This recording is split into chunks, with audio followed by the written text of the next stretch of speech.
Hi, this is Ram Gopal Verma and congratulations to iDream for reaching 1 million subscribers. Personal లైఫ్లో మీకు బాగా అది happiest or anything చాలా బాగా గుర్తుండిపోయే బాధాకరమైన సంఘటన కావచ్చు. మా ఫాదర్ది చెప్పవచ్చు అండి. చెప్పండి. యా మా ఫాదర్ క్యాన్సర్ అని డయాగ్నోజ్ అయింది. నాలుగు కింద చిన్న ఓకే.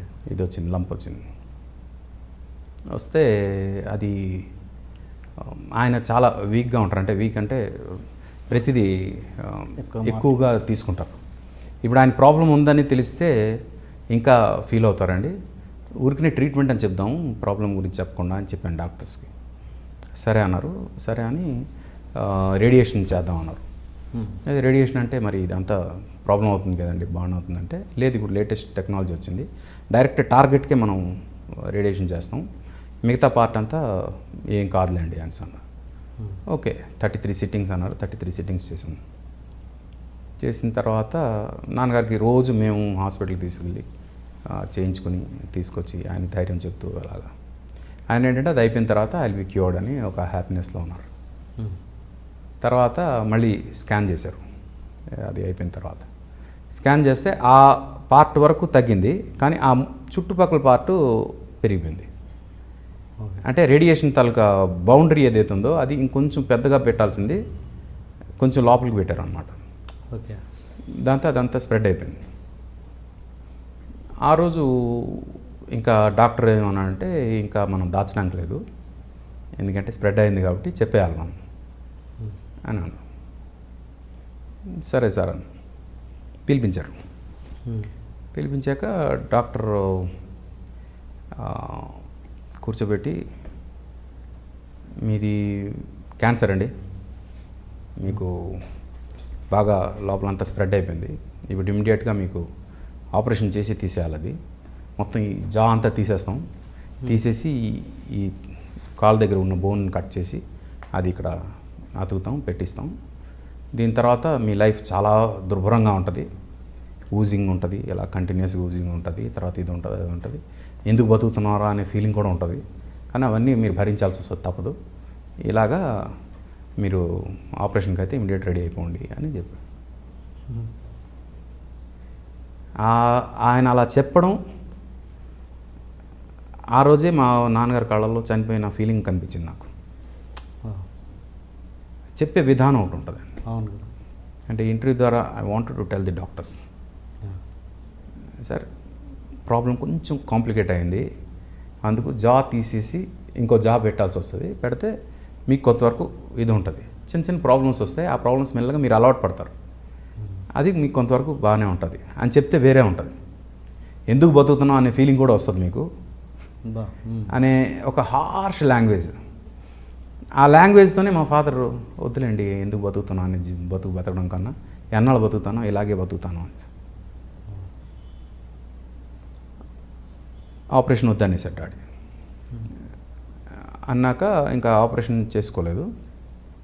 ప్రాబ్లం ఎక్కడొచ్చిందంటే ఏ రేడియేషన్ అయితే టార్గెటెడ్ రేడియేషన్ అన్నారో ఆ రేడియేషన్ మొత్తం ఇదంతా కాల్చేసిందండి, ఇదంతా బ్లాక్ అయిపోయి ఇదంతా కాల్చేసి మొత్తం నోరంతా కాలిపోయి స్లోగా రేడియేషన్ ఆపేసిన తర్వాత దాని పోస్ట్ ఎఫెక్ట్స్ స్టార్ట్ అయ్యాయి.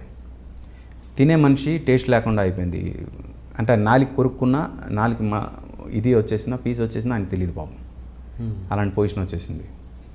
తర్వాత తినడం కాస్త పోయి తాగే పరిస్థితి, అంటే ఫుడ్ కూడా లిక్విడ్లో తీసుకునే పరిస్థితికి అది ఎక్కువైపోయింది. అలాగా అంటే బికాస్ ఆఫ్ ద బర్నింగ్స్, దీనివల్ల అలాగా ఇంకా తినడం కూడా ఇంటేక్ లేని పరిస్థితి వచ్చింది. పరిస్థితి వచ్చేసి లాస్ట్కి డీహైడ్రేట్ అయిపోయింది, బాడీ మొత్తం అలా స్క్వీజ్ అయిపోయి డీహైడ్రేట్ అయిపోయి ఇంకా ఎక్కడైతే ఆ రేడియేషన్ చేశారో అక్కడ హోల్ అయిపోయి కన్నం అయి బ్లడ్ వచ్చేయడం ఇదంతా జరిగింది. అంటే నేను ఇది ఇప్పుడు ట్రీట్మెంట్ తీసుకున్న వాళ్ళకి ఇది చెప్పడం ఎంతవరకు కరెక్టో నాకు తెలియదు, కానీ ట్రీట్మెంట్ తీసుకునే ముందు మొత్తం ఈ పోస్ట్ ఎఫెక్ట్స్ అన్నీ కూడా కనుక్కొని ట్రీట్మెంట్ తీసుకోండి అని చెప్దాం నా ప్రయత్నం. And chemo and radiation are not 100% solution for cancer. ఇది సొసైటీకి చెప్పాల్సిన అవసరం ఉంది నాలాంటి వాళ్ళు. అంటే ఎప్పుడు కూడా సక్సెస్ రేట్ అనేది 100 మందిలో 50 మంది కన్నా ఎక్కువ అయితేనే అది సక్సెస్ఫుల్ ట్రీట్మెంట్ కింద లెక్క నా దృష్టిలో. 100 మందిలో ఒక ఇద్దరు సక్సెస్ అవుతున్నారు అంటే ఆ ఇద్దరిలాగే మీరు అవుతారని మిగతా 98 మందిని సఫర్ చేయిస్తున్నారేమో ఈ ట్రీట్మెంట్ వల్ల అని నా ఫీలింగ్. దాని బదులు ఇంకేదైనా చేయాలి, ఇంకొక ఆల్టర్నేటివ్ ట్రీట్మెంట్ కూడా మీరు ఎంకరేజ్ చేయాలి అని ఈ సందర్భంగా నేను చెప్పాలనుకుంటున్నాను చాలామందికి. అట్ ది సేమ్ టైం ఈ ఆల్టర్నేటివ్ ట్రీట్మెంట్స్ ఏవైతే ఉన్నాయో అన్నీ కరెక్ట్ అని నేను అన్నాను, అలానే అన్నీ ఫేక్ అని కూడా నేను అన్నాను. కొందరికి ఎక్కుతాయి. క్యాన్సర్కి అలోపతిలో ఇస్తున్న ట్రీట్మెంట్స్లో బెస్ట్ ఈజ్ అంటే డెఫినెట్గా లుకేమియాకి, బ్రెస్ట్ క్యాన్సర్కి దే ఆర్ వెరీ గుడ్, ఆలోచించకుండా వెళ్ళిపోవచ్చు. మిగతా ఏ క్యాన్సర్ అయినా సరే ఆల్టర్నేటివ్ ట్రీట్మెంట్ గురించి కూడా ఆలోచించాల్సిన అవసరం ఉంది, apart from the regular chemo and radiation అని నేను నా పర్సనల్ ఒపీనియన్ ఇది. లేదా you show me the success rate apart from breast cancer, leukaemia కాకుండా మిగతా వాటి సక్సెస్ రేట్ నాకు చూపించండి. If you show it's more than 50%, at least more than 10%, then I'm on for you. నేను డెఫినెట్గా మీరు చెప్పింది వింటా. But not even 2%. అది నా బాధ. వరల్డ్ హెల్త్ ఆర్గనైజేషన్ మరి ఎలా దాన్ని రికగ్నైజ్ చేసిందో తెలియదు కానీ ట్రీట్మెంట్స్. ఇంకోటి బయాప్సీ అనేది కూడా మీకు బయాప్సీ చెయ్యనంత వరకు పేషెంట్లో తనకి జబ్బు ఉందనే విషయం కూడా తెలియదండి. బయాప్సీ చేసిన దగ్గర నుంచి 6 నెలల్లో డెఫినెట్గా చనిపోతున్నాడు మనిషి. అంటే బయాప్సీ ప్రొసీజర్లోనే తప్పు ఉందా అని నా ఉద్దేశం. ఎందుకంటే ఒక బెలూన్, వాటర్ బెలూన్ ఉందనుకోండి, ఆ బెలూన్కి మనం పంచ్ చేస్తే వాటర్ ఎలాగైతే స్ప్రెడ్ అయిపోతుందో బయాప్సీ కూడా క్యాన్సర్ సెల్ని పంచ్ చేస్తే బయాప్సీ కోసం ఆ క్యాన్సర్ పంచ్ చేసి తీస్తారు కదా చిన్న పీస్, ఆ పంచ్ చేస్తే అది కూడా అలా స్ప్రెడ్ అయిపోద్దేమో అని నా ఒపీనియన్. కొంతమంది నేను తప్పు అంటారు, కొంతమంది నేను రైట్ అంటారు. అందుకు ఇద్దరు గురించి ఎవరి వాదన కరెక్ట్ అని చెప్పడానికి నేను డాక్టర్ని కాదు. బట్ నాకు తెలిసి నేను చూసిన కేసెస్లో ఇప్పుడు మా చైతన్య ప్రసాద్ గారు ఉన్నారు, లిరిక్ రైటర్. వాళ్ళ సిస్టర్కి ఇప్పుడు క్యాన్సర్ డయాగ్నైజ్ అయింది. ఆవిడకి she was very fine till she was బయాప్సీకి వెళ్ళినంత వరకు. బయాప్సీ అయిన దగ్గర నుంచి she became patient. Now she is terminal ill. Hope she gets back. కానీ చెప్తున్నా అంటే ఇలాంటి ఈ బయాప్సీ వల్ల ఏదైనా ఉందా సైడ్ ఎఫెక్ట్ అనేది కూడా నాకు చిన్న డౌట్ ఉంది. అది ఈ ప్రోగ్రామ్ చూస్తున్న వాళ్ళు దయచేసి నా మాటలు నమ్మొద్దు, బట్ టేక్ సమ్ అదర్ వేరే టెస్ట్ మనీస్ కూడా తీసుకుని దాని తర్వాత మీరు కాల్ తీసుకోండి అని. బయాప్సీ లేకుండా, బయాప్సీ అయితే క్యాన్సర్ వస్తుంది అని అనుకుందాం, బయాప్సీ లేకుండా క్యాన్సర్ అనుకుని ట్రీట్ చేయండి పోనీ, అది కొంతవరకు హెల్ప్ అవుద్దేమో అని నా ఉద్దేశం. అదే. ఇది ఎప్పుడండి నాన్నగారు జరిగింది? ఇది 2012 అండి. ఇప్పుడు నాకు తెలియదు విషయం. నాన్నగారు చనిపోయారు ఎప్పుడండి? October 9th, 2012 అండి. January 2nd బయాప్సీ చేశారు, 5th క్యాన్సర్ అని కన్ఫర్మ్ చేశారు. సో ఆ ట్రీట్మెంట్కి వెళ్ళకుండానే కంటిన్యూ చేశారు ఇంకా, అంతే కదా? అంతే. అంటే ఆపరేషన్ చేయలేదు అప్పటివరకు. చేయాల్సిన రేడియేషన్ అయిపోయింది, రేడియేషన్ ఫెయిల్ అయింది. ఓకే. సింపుల్గా రేడియేషన్ ఫెయిల్ అయిందని ఆ రేడియేషన్ చేసిన ఆయన ఇలా చూసి మీది ఫెయిల్ అయిందండి అని ఒక మాట ఇలా అనిచాడు అంతే. ఇప్పుడు మీరు ఆ తర్వాత ఎన్ని రోజులు ఉన్నారండి నాన్నగారు? కరెక్ట్గా January 2nd అండి బయాప్సీ చేశారు. January 5th డయాగ్నైజ్ అయింది. October 9th చనిపోయారు. ఈ పీరియడ్లో, ఈ 4 months 5 months పీరియడ్లో మీరు పడ్డ మనోవేదన ఎలాంటిది? చాలా చాలా నాట్ జస్ట్ మీ, మొత్తం మా ఫ్యామిలీ అంతా ఫీల్ అయ్యామండి చాలా.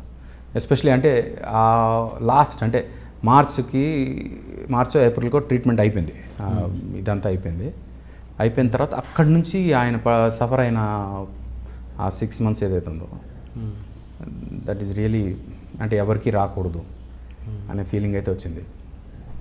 అంటే నేనే కాదు, మా సిచ్యువేషన్లో ఎవరైనా ఇంత కష్టపడే కన్నా ఈయన చనిపోవడమే కరెక్టు అని ఫీల్ అయిన సందర్భాలు కూడా ఉన్నాయి. ఇప్పుడు నేను ఏదైతే చెప్తున్నానో ఇది చాలామంది ఫ్యామిలీలో ఇప్పుడు క్యాన్సర్ పేషెంట్స్లో ఉన్న వాళ్ళ ఫ్యామిలీస్ అనుకుంటున్న సందర్భాలు నేను చెప్తాను. ఎందుకంటే the amount of suffering they go through while the last days, అది మాత్రం చాలా పెయిన్ఫుల్గా ఉంటుంది. ఈ టైంలో ఈ 4-5 monthsలో నాన్నగారు మీతో పంచుకున్న విలువైన మాటలు ఏమైనా ఉన్నాయా? విలువైన మాటలు అంటే నేనంటే చాలా ఇష్టం. విలువైన అంటే మా దగ్గర ఏవి దాపరికాలు లేవు చిన్నప్పటి నుంచి, ఎవ్రీథింగ్ ఈజ్ ఓపెన్. ఫలాంది నేను దాచాను, దానికి సంబంధించి ఆస్తుల గురించి కాదు, ఆస్తులని కాదు, ఈవెన్ విషయాలు కూడా పలానా విషయం నీకు నేను చెప్పలేదు ఇప్పుడు చెప్తున్నాను అనేవి కూడా లేవు. మేము చాలా బ్రదర్స్ లాగా ఉండేవాళ్ళం. అది ఒక హైపోథెటికల్ విషయం ఒకటి చెప్తాను మీకు నేను. అంటే హైపోథెటికల్ కాదు, అంటే చాలామంది నమ్మకపోవచ్చు, బట్ ఆస్ట్రాలజీ గురించి ఒక విషయం నేను చెప్పాలి ఇక్కడ. చెప్పండి. మా నాన్నగారు కష్టం చూడలేక అసలు ఈయన ఎంతకాలం ఇలా బాధపడతారు అని అడగడానికి ఒక ఆస్ట్రాలజర్కి అప్రోచ్ అయ్యాను నేను. అప్రోచ్ అయితే మా నాన్నగారు date of birth, time of birth అన్నీ తీసుకుని ఈవెంట్స్ కూడా తీసుకున్నాం. ఎప్పుడు పెళ్ళైంది, ఫస్ట్ అబ్బాయి ఎప్పుడు పుట్టాడు, సెకండ్, అవన్నీ ఈవెంట్స్ తీసుకుని దాన్ని బట్టి బ్యాక్ డేట్లో ఆయన correct date of birth, time అన్నీ ఆయన సెట్ చేసుకుని దాన్ని బట్టి ఆయన ఒక క్యాల్కులేషన్కి వచ్చాడు. వచ్చి అక్టోబర్ 4వ తేదీన ప్రాబ్లం స్టార్ట్ అవుద్దండి. అక్కడ నుంచి ఏ రోజైనా అది టైంతో సహా చెప్పాడు. అక్టోబర్ 4వ తేదీ ఎర్లీ మార్నింగ్ 3:45 ఆ టైంలో ప్రాబ్లం స్టార్ట్ అవుతాయి. ఆ తర్వాత ఏ టైం అయినా ఇది అవ్వచ్చు. మీ అన్నయ్య గారి జాతకం ప్రకారం అక్టోబర్ 20వ తేదీన తను ఇంటికి పెద్ద మనిషి అవుతాడు, పెద్ద దిక్కు అవుతాడు ఇంటికి అని ఆయన జాతకం చెప్పాడు. నేను ఆస్ట్రాలజీ నమ్ముతాను ఫ్రాంక్గా. నేను న్యూమరాలజీ నమ్మను, పామిస్ట్రీ నమ్మను, మిగతా ఏం నమ్మను, ఆస్ట్రాలజీ నమ్ముతాను. ఎందుకంటే ఈయనే ఒకసారి సేమ్ పర్సన్ సీతారామ శాస్త్రి గారి ఫ్రెండ్ ఒక ఆయన, డాక్టర్ గారు అని ఒక ఆయన ఉండేవాడు. ఆయన కూడా ఆస్ట్రాలజీ చేస్తుంటే ఆయనకి ఏదో డౌట్ వచ్చింది ఆయన లైఫ్ గురించి. అందరి జాతకాలు చూస్తూ ఆయన జాతకం చూసుకుంటే ఆయనకి ఏదో డౌట్ వచ్చి ఆయన దగ్గరికి వెళ్ళాడు. వెళ్తే జనవరి 6వ తేదీ సూర్యోదయం నువ్వు చూడవుగా అని ఆయన డిస్కషన్లో వాళ్ళిద్దరూ ఒక కన్క్లూజన్కి వచ్చారు. నిజంగానే అపోలో హాస్పిటల్లో ఒక చిన్న దీంతో జాయిన్ అయ్యి, ప్రాబ్లంతో జాయిన్ అయ్యి జనవరి 6వ తేదీ సూర్యోదయం చూడలేదు, 3 గంటలు చనిపోయాడు ఆయన.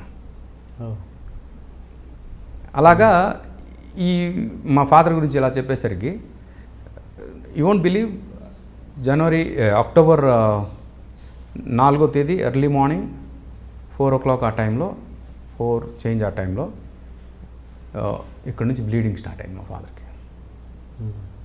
ఇక్కడ ఇదైపోయి బ్లీడింగ్ స్టార్ట్ అయింది. ఆ బ్లీడింగ్కి ఇంకా క్లాత్లు పెట్టినా, ఇవి పెట్టినా, ఏం పెట్టినా ఇంకా ఆగట్లేదు.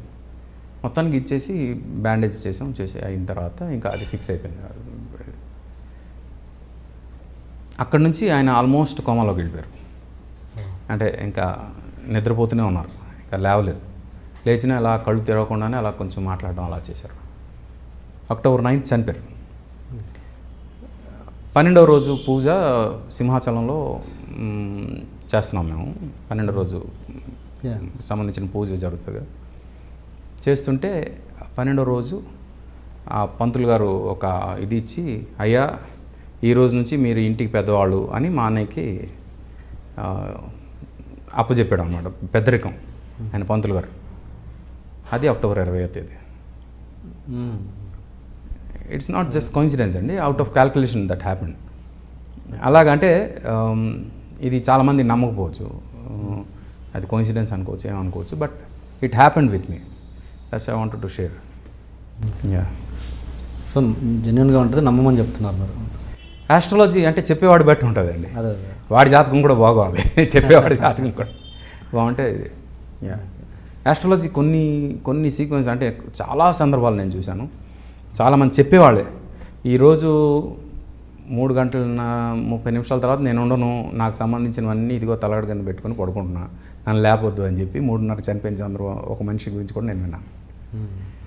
అంటే అంత అక్యురేట్గా చెప్పేవాళ్ళు ఉన్నారు. వాళ్ళ దగ్గరికి వెళ్తే దెన్ యూ విల్ రియలైజ్. కానీ ఈ మధ్య ఫేస్బుక్లలో, యూట్యూబ్లలో కొంతమంది స్వామీజీలు ఫలానా సీఎం చనిపోతాడు, లేదా ఫలానా వాళ్ళు చనిపోతారు, అలాంటివి చెప్పడం వల్ల ఏంటి ఉపయోగం? అంటే మంచి మాత్రం ఎప్పుడూ చెప్పరు వాళ్ళు. ఫలానా రోజు బాగా జరుగుతుందన్న విషయాలు చెప్పడం ఎక్కడ నేను చూడలేదు. ఫలానా రోజు ఈ వ్యక్తి చనిపోబోతున్నాడు, తెలంగాణ సీఎంకి ఇది అవుద్ది, ఆంధ్ర సీఎంకి ఇది అవుద్ది, రాజమౌళి గారి డౌన్ఫాల్ ఇప్పటి నుంచి స్టార్ట్ అవుద్ది, ఇలాంటివి చెప్పడం వల్ల ఏంటి ఉపయోగం? అట్రాక్టింగ్ పీపుల్ అండి, అంతే. నేను ఇప్పటికీ నాకు అర్థం కాదు ఏంటంటే individual astrology is different and universal astrology is different. అంటే ఒక సీఎం అంటే అతని మొత్తం స్టేట్కి సంబంధించిన వ్యక్తి, ఆ సీఎంకి చెప్తున్నారు కానీ అతను ఇండివిజువల్కి చెప్పట్లేదు. అది ఎలా క్యాలిక్యులేట్ చేస్తారో నాకు తెలియదు. ఇండివిజువల్ పరంగా చెప్పేవాళ్ళు కొంతమంది ఉన్నారు. మన ప్రాబ్లమ్ ఆఫ్ అవర్ ఆడియన్సెస్, మీరు న్యూస్ ఛానల్స్ చూడండి తప్పు నెగటివ్ న్యూస్ని ఎక్కువ ప్రొజెక్ట్ చేస్తారు.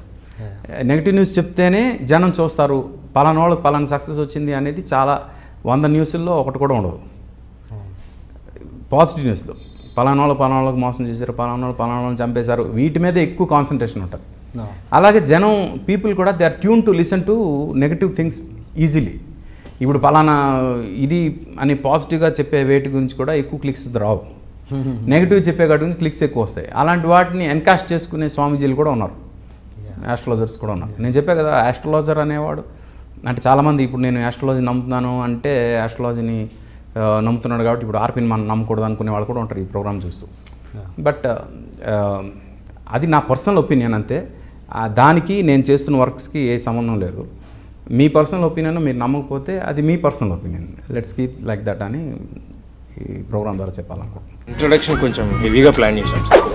అసలు ఏంటి అన్యాయం, ఏంటి దౌర్జన్యం? 3 రోజుల నుంచి మోసం ఉన్నట్టున్నాయి ముఖాలు. ఎవర్రా మీరు? జూనియర్ ఆర్టిస్ట్ ఉన్నది కూడా లేదు కదా, ఎక్కడ పట్టాడు రా బాబు వీడిని? I love you. పోతారా రే, నాశనం అయిపోతారు. జిమ్మి అన్నారేమి? ఇదే సార్ జిమ్మి. అవులే ఆన్లైన్ అవుతున్నా నీకు. Hey where are the couple, I want to shoot. ముందు కలర్ తెలియట్టుకుని మా కండిషన్ చూడరా కానీ. So please do subscribe to Loloke please. iDream 1 million subscribers ki reach ayindandi. Congrats to iDream Media on reaching 1 million subscribers. iDream Media on 1 million subscribers reach chesinanduku all the best and congratulations to you. Congrats iDream. Keep up the good work and continue to entertain.